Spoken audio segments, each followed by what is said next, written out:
Dawn il-ħnut qegħdin inkomplu naqraw mill-ewwel kapitlu tal-Vanġelu ta' San Mark. Huwa kapitlu pjuttost twil u fih San Mark jippreżenta l-qofol tal-missjoni ta' Ġesu.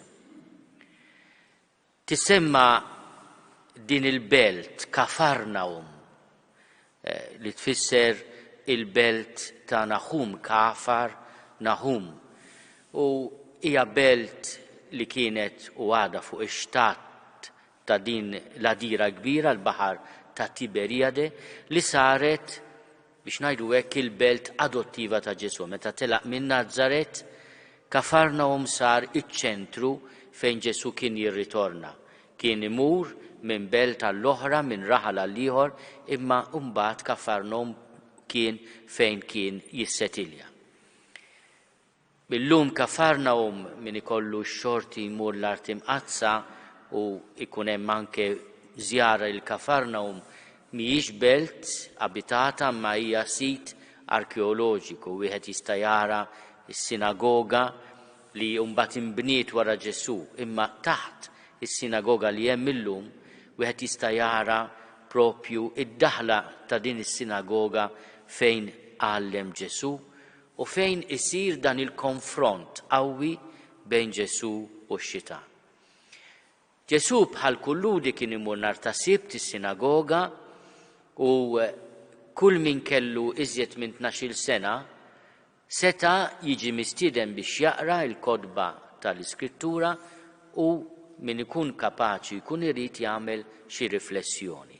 Hekk kien jagħmel Ġesu kull nhar ta' Sibt, sakemm imbagħad keċċewh mis-sinagoga u beda jgħallem mhux fis-sinagoga imma fil-kampanja u fejn in-nies imorru jisimgħuh. Ħafna drabi anke fuq l-istess xatt ta' din l-għadira kbira l-Baħar tal-Galilija. U dak li hemm fit-tagħlim tiegħu San Mark huwa biex ngħidu hekk qasir ħafna bħala Vanġelu, ma tantx jaħli ħin fuq ħafna dettalji, ma jgħidilniex x'kien qed jgħallem dikinhar, imma jgħidilna r-reazzjoni tan-nies. Beda jellimhom bħal wieħed li għandu s-seta u mhux bħal kittieba. In-nies baqgħu mistaġbin bil-mod tat-tagħlim tiegħu. X'kellu differenti t-tagħlim ta' Ġesu? L-ewwel ma kienx tagħlim ripetut. Il-kittieba fi żmien Ġesu l-istil tiegħu kienu jirrepetu xi ħaġa li qal ħadd ieħor, xi ħaġa li għandu l-awtorità li studja. Fil-fatt kienu jsibuhom ukoll dawn l-għalliema l-kbar bħala it-tannawin, dawk li jtennu. Aħna wkoll din il-kelma li ttenni xi ħaġa. Dawk kienu dawk li jirrepetu, ma ngħidx bħal pappagall, imma Ġesu ma kellux għalfejn joqgħod jitenni dak li qal ħadd ieħor. U kien li ben ta'allama mul bniedem, u għal-kelma ta'allama mul bniedem. U din is-seta tiegħu kienet ġejja mill-fatt li Ġesu kien jgħallem mill-qalb, mhux mill-moħħ. Din is-seta di l-egżużija bil-Grieg hija xi ħaġa li toħroġ mill-qalb ta' dak li jkun. Mhux biss kien konvint minn dak li qed jgħallem, imma wkoll kellu din ir-rieda li dak li jgħallem jgħixu wkoll. Mela Ġesu kien iqanqa lin-nies għax il-kelma tiegħu kienet ħierġa mhux biss mill-konvinzjoni imma wkoll mill-qalb tiegħu. Kien jikkonferma dak li jgħallem bil-ħajja tiegħu. L-ispirtu ħażin jarfu l-Ġesu għaliex l-ispirtu x-Xitan, l-ispirtu ħażin għandu intelligenza anġelika.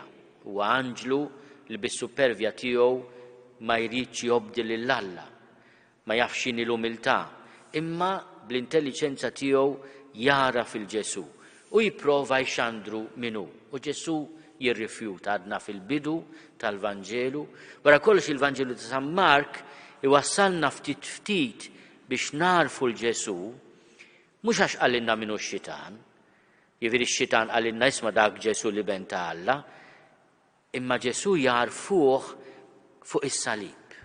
Hemmhekk iċ-ċenturjun jgħid dan hu veru bin l-Allat, bin Alla.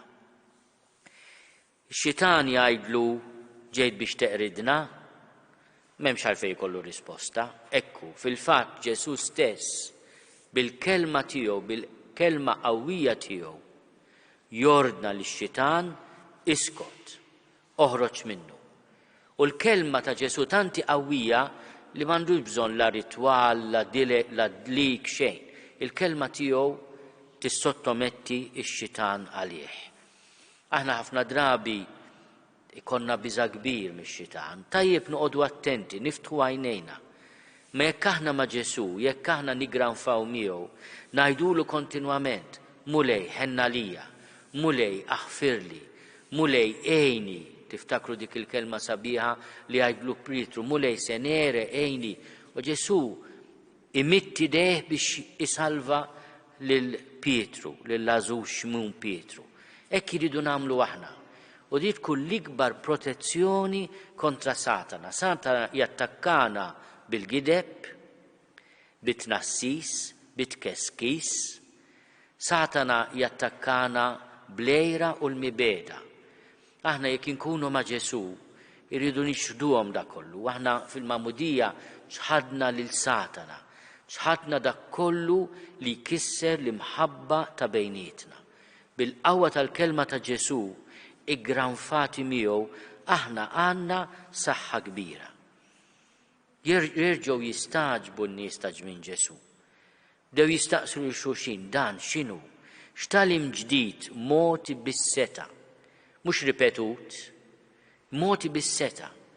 Sali l-ispirti ħżiena jikmanda bil-kelma tiegħu huma joqogħdu għalih. Illum ejjew nitolbu wkoll għal dawk li fil-Knisja għandhom is-seta mogħtija mill-isqof li ikunu f'din it-taqtija lill-eżorċisti tagħna kontra l-assalti tax-xitan. Aħna fit-talba li għallimna Ġesu wkoll nitolbu biex jeħlisna mid-deni, mix-xitan. Il-Knisja tgħallem li t-talba tal-missierna għandha l-qawwa wkoll li teħlisna jekk aħna nitolbuha konvinzjoni, jekk aħna nitolbuha bil-qalb. Nitolbu wkoll għal min huwa mxekkel, għal min minħabba l-vizzji tiegħu, minħabba r-rabja li għandu tilef il-paċi ta' qalbu. Wara kollox il-preżenza ta' Ġesu din tatina il-paċi tal-qalb, anke meta nkunu għaddejjin minn momenti diffiċli, mid-batija, mill-mart. Ix-xitan jatina toma qarsa tal-ħajja, jatina tentazzjoni għad-dispriment, jatina propju rabja kbira. Fejn hemm ix-xitan m'hemmx paċi. Jista' jkollok id-dinja kollha, jew joffrijilek u jagħtijilek kemm jista', imma inti jaraf li qiegħed jekk tafdah qed tafda f'giddieb. Mela nħarsu lejn Ġesu li huwa l-verità u s-sewwa. Inħarsu lejh li ma rridx ix għandha lilu nnifsu fil-bidu biex kulħadd jgħid mela dan il-Messija ħanimxu warajh u rina il-qalb tiegħu minfuda fuq is-salib. U dik kienet l-istedina li aħna nożżuh, nistqarruh u nitħaddnu miegħu.